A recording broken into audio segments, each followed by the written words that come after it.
Good Morning America breaking overnight. The shocking scene at the White House Correspondents Dinner in Washington. Shots fired outside the ballroom just as the event was getting underway. President Trump, the First Lady, and top officials rushed off the stage. We're sitting at the table here right next to the president when all of a sudden Secret Service rushed in. Law enforcement armed with long guns securing the scene. Prominent guests hitting the floor, ducking under tables. I thought it was a tray going down. I've heard that many times, and it was pretty loud noise. President Trump posting a video showing a heavily armed man racing past a security barrier. Secret Service in hot pursuit. One agent shot, saved by his bulletproof vest. The man pinned to the ground by agents, taken into custody. Authorities now saying he was a guest of the hotel. This individual was intent on doing as much harm and as much damage as he could. FBI agents descending on his California home. President Trump attending the dinner after declining invitations for years. Hundreds of journalists witnessing the frightening incident firsthand. But again, we're all just trying to piece together what exactly just happened here. This morning, one of the top events in Washington, now a crime scene. Live from ABC News headquarters in New York City, it's Sunday. Good morning, America. And good morning, America. Let's get right to the breaking news. Overnight, an attempted attack at the White House Correspondents Dinner. The president, First Lady, and many other high-profile government officials evacuated as a man charged past a security checkpoint. It was a chaotic scene with guests diving under tables under orders from authorities here. Here is what we know right now this morning. Authorities say a 31-year-old man from Torrance, California, named Cole Allen, raced past the Secret Service perimeter outside of the Correspondents' Dinner. They say he was heavily armed. Secret Service agents chased him down. They say Allen was not hurt, but an agent was hit by gunfire and saved by his bulletproof vest. And also, several of our ABC News colleagues were inside the room. They witnessed these events as they happened. And in just the past few hours, we've been learning much more about the suspect. The president holding a news conference on his return to the White House. And we have team coverage this morning from all the angles on this story. ABC News Chief White House Correspondent Mary Bruce leading us off from the North Lawn. Good morning, Mary. This had to be such a terrifying situation.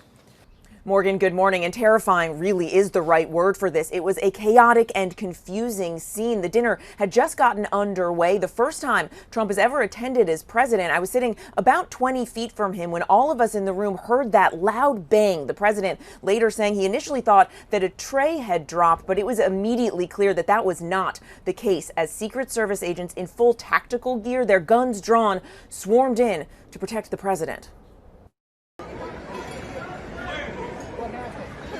Overnight chaos at the White House Correspondents' Dinner, moments after it began.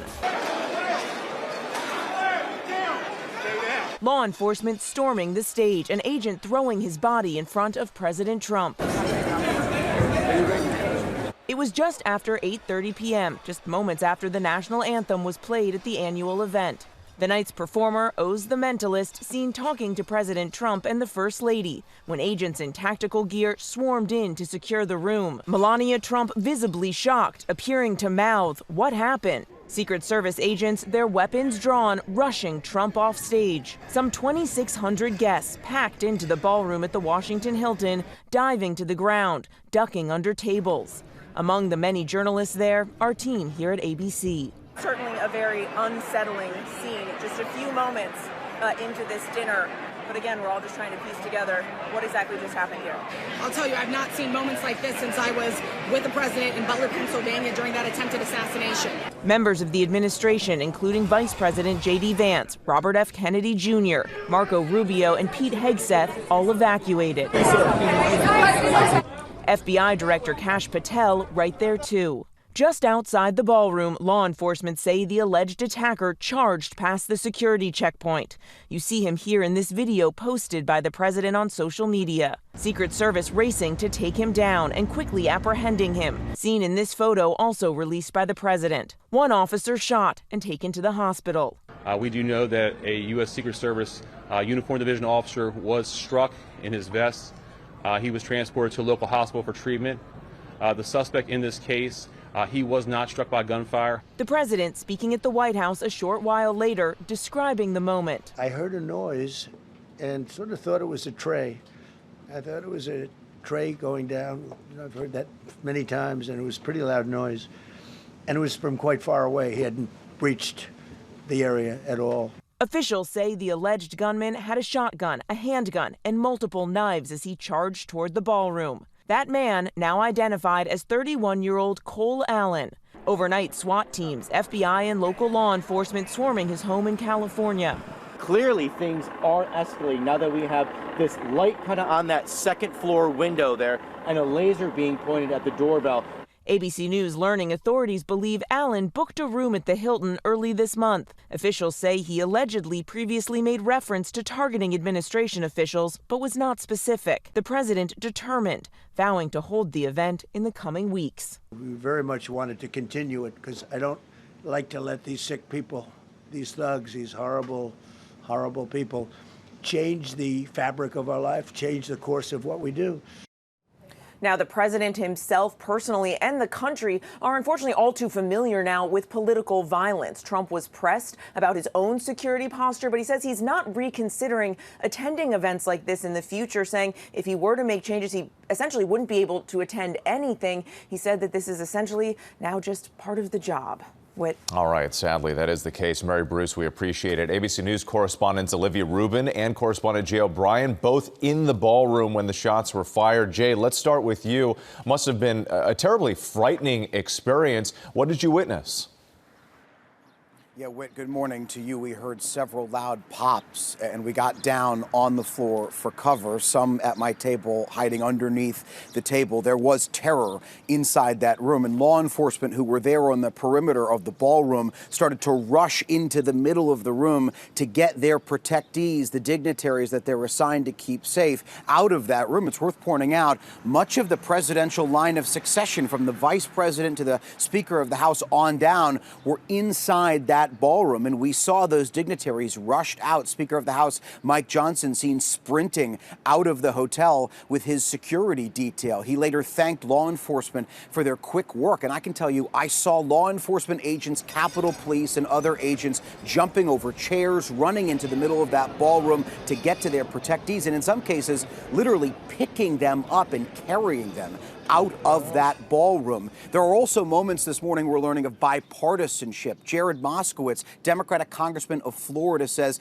that he was protected and pulled into a secure room by the number 2 Republican in the House, Steve Scalise, who is, of course, no stranger to political violence. He was wounded in 2017 in the congressional baseball game shooting. Steve Scalise saying this morning, quote, "This is an event meant to bring people together. Violence has no place in our country." So many people inside that room were rattled by what they saw. As I was walking out of this hotel being evacuated last night, I came across a colleague of mine, another journalist from another outlet. She was crying, and she just kept saying, guys, why does this keep happening?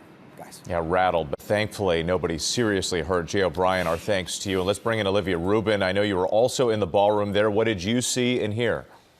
Well, Whit, thanks for having me. Just to sort of set the lay of the land for a second, large ballroom, thousands of people, the president at the front of the room. And of course, there's sort of this peripheral seating around the back and by the door. That's where a bunch of us, myself and ABC colleagues, were seated. And that seems to be right by the door where this sort of unfolded. So the first thing we knew, at least that I heard, was the 3 very loud bangs from what appeared to be right outside of the main entrance ballroom door that some of us had walked through earlier in the night.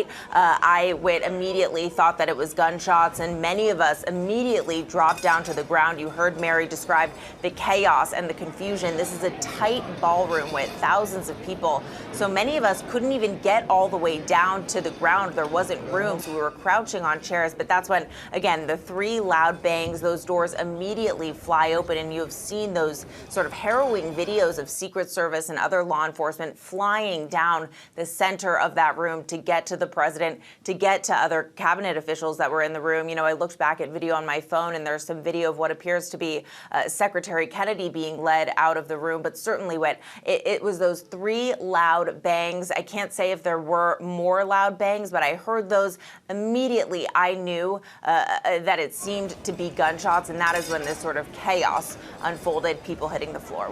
So I've been to that event a number of times. Hard to imagine the thousands of people then trying to race out of that room. Olivia Rubin for us. Thank you so much. Yeah, thank goodness everyone is safe. And we are learning more at this hour now about the suspect now in police custody and how authorities say he was a guest at the hotel. Let's go to ABC's Chief Justice Correspondent Pierre Thomas, who was also at the dinner inside that room. Pierre, good morning. Gio, good morning. It was an incredibly dangerous situation, and law enforcement officials say the suspect had deadly intentions as we learn new and deeply disturbing details that the attack may have been carefully planned.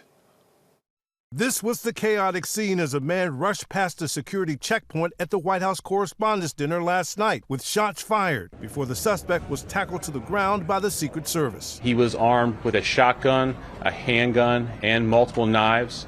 And here's the suspect close up, lying shirtless on the ground, identified by law enforcement sources as 31-year-old Cole Allen of Torrance, California. The evidence growing that the suspect may have planned the attack well in advance. Officials said Allen was a guest at the Washington Hilton where the event took place.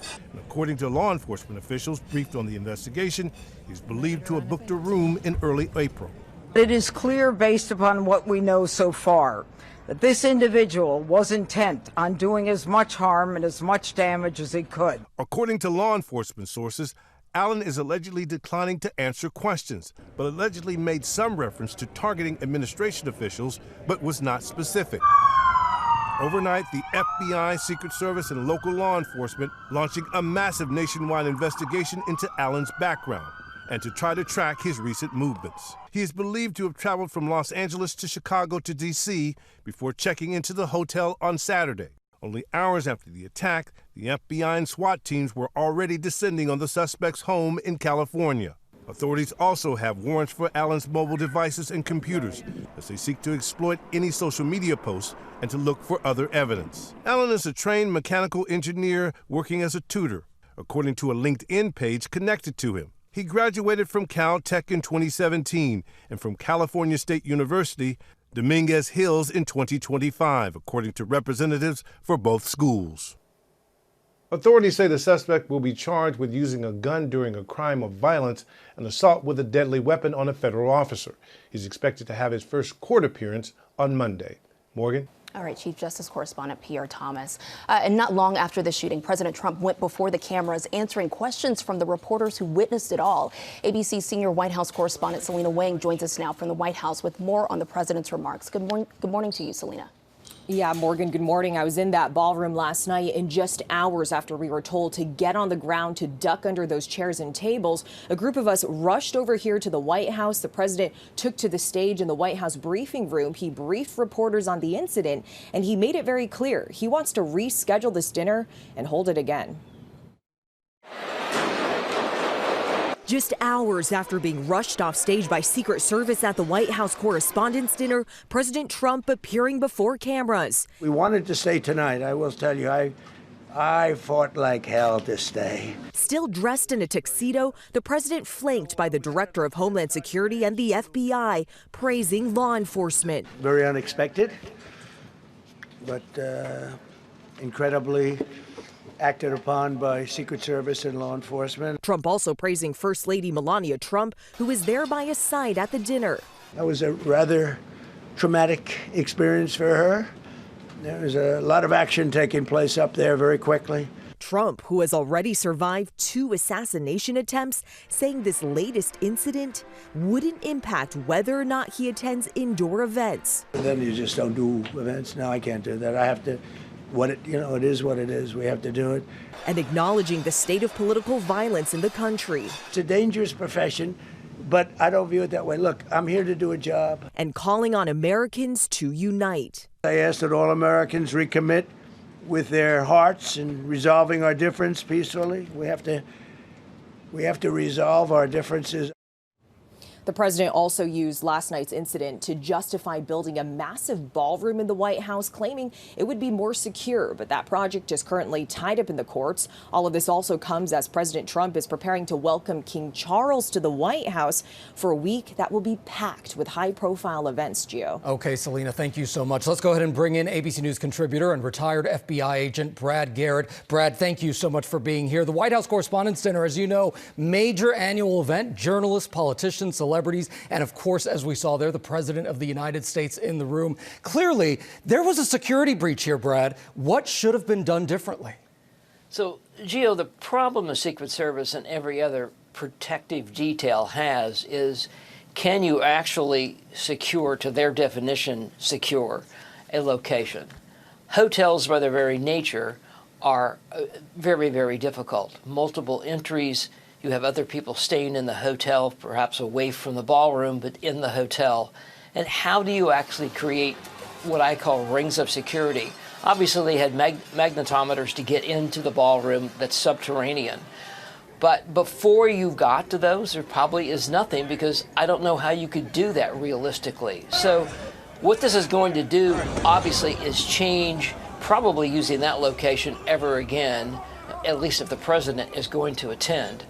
And you're going to find more, I think, secure locations to hold if they redo this in a month or so. Yeah, it's all very concerning. And while campaigning, of course, the president survived 2 assassination attempts. King Charles is visiting the U.S. tomorrow, as Selena just reported. How could we see changes to security procedures at the president's public events? So I don't think you'll see anything with the king and the president where there isn't a lot of distance between people that haven't been cleared and the two of them. In other words, anything that's outside, I think, may happen, but it's going to be very, very controlled, like on the lawn of the White House, etc. I think there will be more rings of security. For example, if you go back to the hotel, if they could have done it, I don't think realistically you could, but if you could have, you'd have an outer ring that you would have to clear before you went through the second set of magnetometers. Again, it slows people down. Could this guy still have gotten by? Maybe. But it's also the reality, Gio, of people in public spaces, and how do you actually protect them? Yeah, how do you protect them? Brad, President Trump mentioned wanting to have that dinner again a month from now. So what type of resources would be needed to make that happen? So it's interesting because the president mentions the ballroom he's building. That probably would be a great place. Obviously, it's not done. But some place that has literally where you could build what I would call rings of security. That's what they do at the Super Bowl and other level 1 events. And so that's where I see it moving into some place that has that type of control. There are a number of places in Washington where that could occur, and I suspect they're scoping them out as we speak.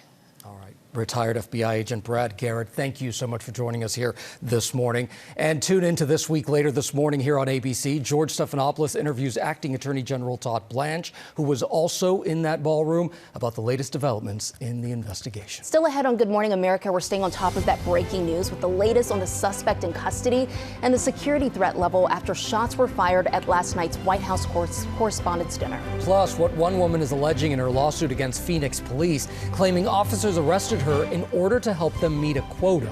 And can the Sixers get a win at home tonight against the Celtics? ESPN's Malika Andrews joins us live to break down today's big matchups. The Secret Service rushed to the stage, guns drawn, long guns drawn, and the president initially was just sitting there as all of this was going on and then rushed out. And now we're here on the floor of the Hilton Ballroom, White House Correspondents Dinner, a place that this dinner has been held for years, and unclear what is happening. And we're back now on GMA. Members of our ABC News team in that ballroom of the Washington Hilton when a man stormed past security at the White House Correspondents' Dinner Saturday night. The Secret Service says he ran through a checkpoint. Yeah, and that incident bringing the event to an immediate halt as political leaders, celebrities, and members of the media ducked under tables at the sound of shots being fired. President Trump, as you heard there from John Karl, the First Lady, and Vice President J.D. Vance all swiftly escorted out of the ballroom. Yeah, chaos and confusion. Authorities say this morning the suspect was heavily armed and a motive remains unclear. We want to get right back to ABC News Chief White House Correspondent Mary Bruce, who was in the room. Mary, good morning. Good morning again, Morgan. And yeah, I was sitting about 20 feet from the president. The dinner had just gotten underway. As you can imagine, in a noisy ballroom, they were clearing plates. There was, a lot of activity when we heard suddenly that loud bang. President Trump saying initially he thought it was a tray dropping. And I looked back and saw the crowd parting, a lot of activity and commotion. And one of the things that made this so frightening is that in the moment, it wasn't clear if an attacker was actually inside the ballroom or if this was just the Secret Service swarming in. I immediately looked up to the stage and saw agents swarming the president, rushing him off to safety, and everyone in the room then ducked down. I urged our colleagues, some of our guests, to get underneath the table because, again, you just didn't know what was happening. Agents immediately were going throughout the room trying to clear those key cabinet officials, other dignitaries. And remember, everyone is spread out throughout the room. And when I looked up, I saw agents actually stepping over tables, scrambling across chairs just to be able to reach everyone and get people out. And we do now know that just outside of the ballroom doors, this alleged attacker had been able to rush through that security checkpoint. Agents racing to take him down and apprehend him. He was never able to actually breach inside of the ballroom. But of course, there's so many key security questions that still remain. Now, all of us press later rushed back here to the White House, where the president then briefed reporters. And he was quick, of course, to praise the rapid response of the Secret Service. And he said he's not actually reconsidering his own security posture. He essentially said that this is unfortunately now part of the job. A major concern. Mary Bruce for us. We do appreciate it. And again, at this point, we don't know the gunman's motive, but concerns are being raised this morning about the increased threat level overall here in the U.S. As Mary just noted, ABC News Chief Investigative Correspondent Aaron Katersky is here with more on that part of the story. Aaron, good morning. Good morning. Good morning, guys. Police said the suspect acted alone. President Trump described him as a lone wolf, and lone offenders, untethered from any ideological group, are the most frequent perpetrators of violent attacks in the country. And this attack reaffirms political violence is fully a part of American life. Police are still working to determine the motive of this 31-year-old Caltech graduate, but sources told ABC News he allegedly made statements indicating he was aiming at administration officials, though he did not say which. President Trump has already been the target of at least 2 attempted assassinations. Charlie Kirk's widow was in the room at last night's dinner. It's 1 year since the arson at Pennsylvania Governor Josh Shapiro's residence, and June is a year since the deadly, politically motivated shootings in Minnesota. This attack did expose one security vulnerability. Authorities say the suspect booked a room at the Washington Hilton in early April, giving him access to the hotel and the ability to carry weapons.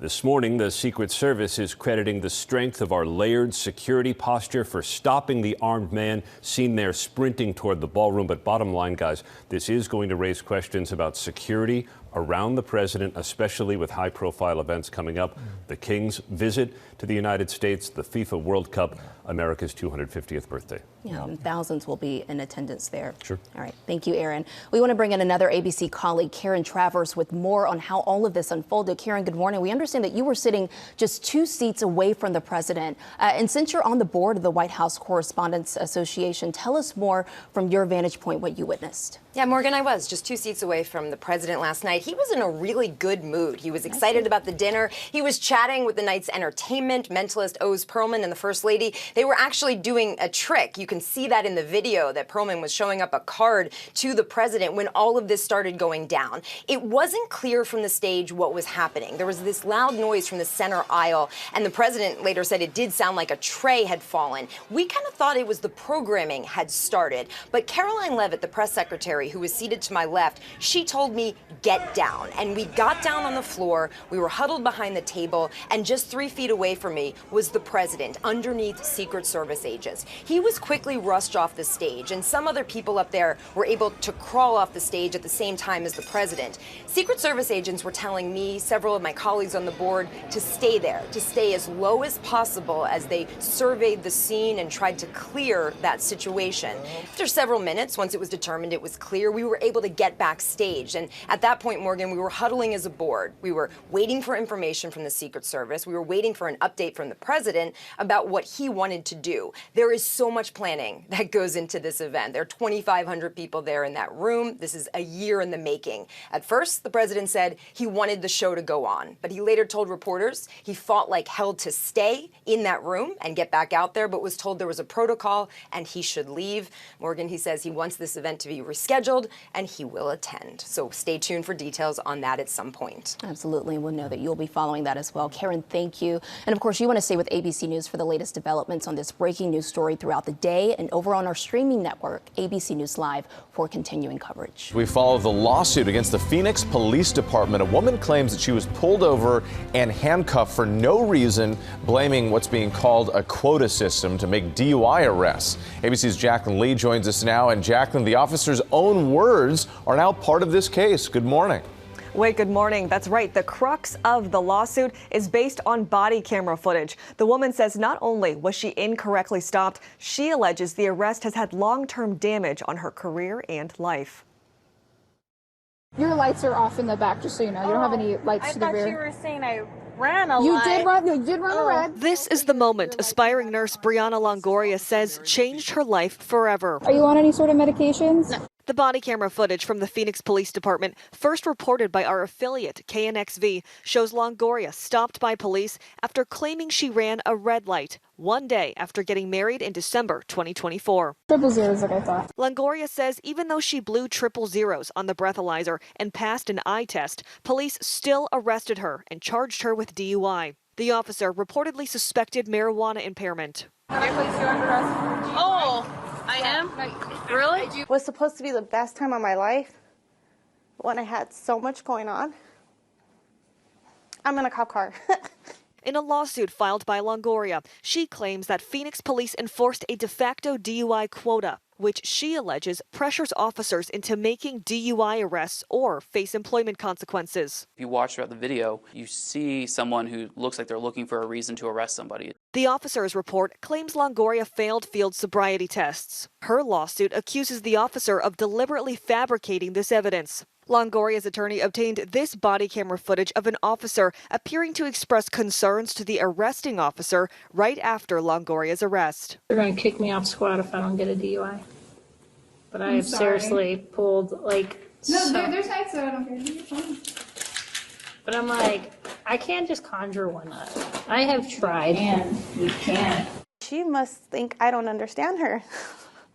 Because there's no way in the world. And back at the precinct, another officer conducted tests and was heard saying Longoria's results were, quote, super in the norms. In a statement, Phoenix Police says this case has been referred to and is currently under review by the Professional Standards Bureau based on the allegations outlined in the civil suit. And the Phoenix Police Department does not have DUI quotas. As for the red light that Longoria allegedly ran, the dashcam footage shows the light was green as she was being pulled over for what the officer said was red. That traffic citation later voided. I am a little nervous to be out there because, it just takes that one day to be at the wrong place at the wrong time, apparently, and it can change your whole life. Longoria says she is suing the city in hopes of clearing her record, forcing policy change, and implementing better oversight. Gio. All right, Jacqueline, thank you so much. Coming up here on Good Morning America, a do-or-die game in the NBA playoffs. ESPN's Malika Andrews gives us her take on all of that and the rest of today's matchups. Stick around. You're watching GMA on a Sunday morning. Welcome back to GMA and the NBA playoffs. 4 games are on deck today. And joining us now to break down the upcoming matchups is our good friend, Malika Andrews. She's the host of NBA Today and NBA Countdown on ESPN. Good morning to you, Malika. Okay, so a lot to talk about. We've got Game 4 for the Raptors and the Cavs. Toronto got a huge surge of momentum in the fourth quarter of Game 3. That is thanks in part to rookie Colin Murray-Boyles. He was really turning heads out there. Curious if we could see this again. Will the Cavs hold them off and help tie up the series? Morgan, it's such a great question. And this is my favorite part of the playoffs is you never know where production is going to come from. So someone like Colin Murray-Boyles, their rookie, or how about someone like Battle, who's an undrafted second-year player. He was out of the rotation for the first couple of games. And then he comes in and he's perfect from the field. And yes, you need help from their veterans and Scotty Barnes and RJ Barrett, who each had 33 points. But this is the type of game, a near perfect one, that the Toronto Raptors are going to have to play and if they want to beat the Cleveland Cavaliers here. And Malika, we saw the Spurs take Game 3 against Portland, and they did it without their star player here. What's the status on Victor Wembanyama? Yeah, that's the million or multi-million dollar question here, Whit. So we know that Victor Wembanyama, he had that scary fall. He went down in concussion protocol. And the way that it works in the NBA, and rightfully so, concussions are scary, is that a player has to be away from basketball activities, games, for 48 hours. So Victor Wembanyama, we're now approaching 5 days away. And what I'm told is he's been through concussion testing twice a day, every single day since then. He's actually back to the point that he's on the court. I saw him yesterday. He was in good spirits. So I think we're trending towards playing, but multiple doctors need to clear him here. Okay, that's good news that he's in good spirits. So, Malika, the Sixers trail in the series against Boston. What can we expect tonight?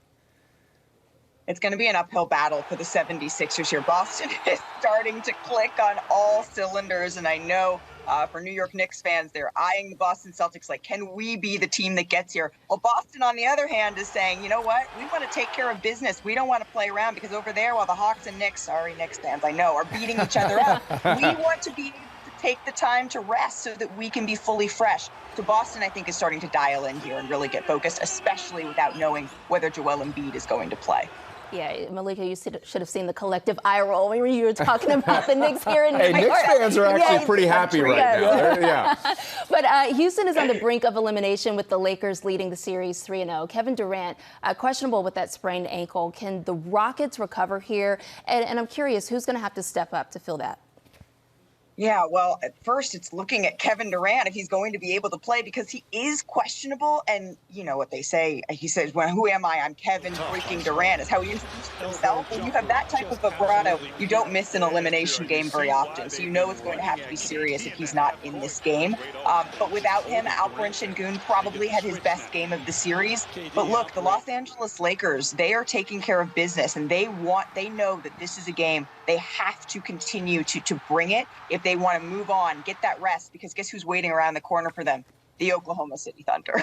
Yeah, and we know that's going to be a tough matchup if they can get there. Malika, thank you so much. As always, we appreciate it. Of course, you can watch the Cavs versus the Raptors, and the Spurs take on the Trailblazers starting at 1 p.m. today over on ESPN. And it was great to have Morgan and Leslie in today. Yes, as always. And thank you for starting your day with us. And remember, you can watch more weekend news over on our streaming network, ABC News Live. Have yourself a great Sunday.